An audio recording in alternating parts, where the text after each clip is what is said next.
Well, for the last 15 years or so, I've been honored to be part of the Georgia Sports Hall of Fame induction ceremonies.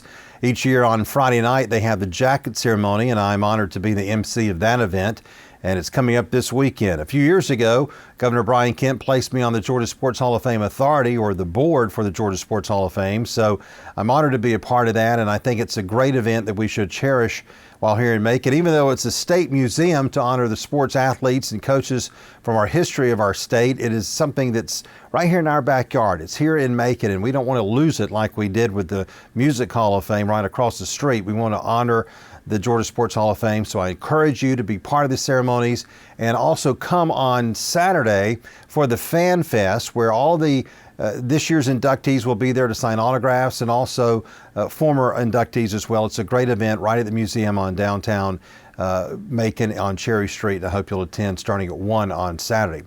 This year, we have a great list of inductees, no question about that. Sharif Abdul-Rahim is going in. He was a star basketball player at Wheeler High School in Atlanta, and then went on to a great NBA career after being in college for 1 year at California. He, of course, spent several years with the Atlanta Hawks as well. Brian McCann, of course, was a great baseball player at Duluth High School, and then went on to a pretty good career with the Atlanta Braves, don't you think? He is going in this year. Claude Felton has been the longtime sports information director at the University of Georgia.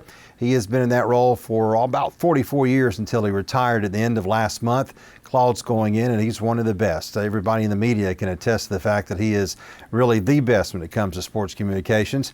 Thomas Davis is a star football player down in Southwest Georgia in high school, and then went on to a great career at the University of Georgia, being a All-SEC, All-American player in his junior year before going to the NFL and having a great career, 16 years, mostly with the Carolina Panthers. Chris Carpenter was also a Bulldog. He was a Bulldog punter and also was a pitcher on the baseball team for Steve Weber back in the 1980s.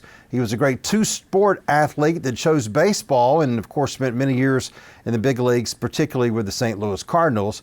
CPJ, Coach Paul Johnson, is going into the Hall of Fame this year. He was the longtime coach of Georgia Tech, but before that, you may remember that he was in Statesboro at Georgia Southern, and he won 2 national championships with the Eagles when they were in Division II, and had a great coaching career, of course, that had 2 stops here in the state of Georgia. Eric Berry was a great player at Creekside High School up in the Atlanta area in high school, then went on to a fine college career at Tennessee before having an unbelievable career in the NFL, mostly with the Kansas City Chiefs. And Wendy White, also a great junior tennis player. She's going in as well. So it's a great class of 8 people who will go into the Hall of Fame. And remember, you can come and be a part of the ceremonies on Saturday for the Fan Fest, starting at 1 o'clock at the museum downtown Macon on Cherry Street. We hope you'll join in and participate in this weekend's events.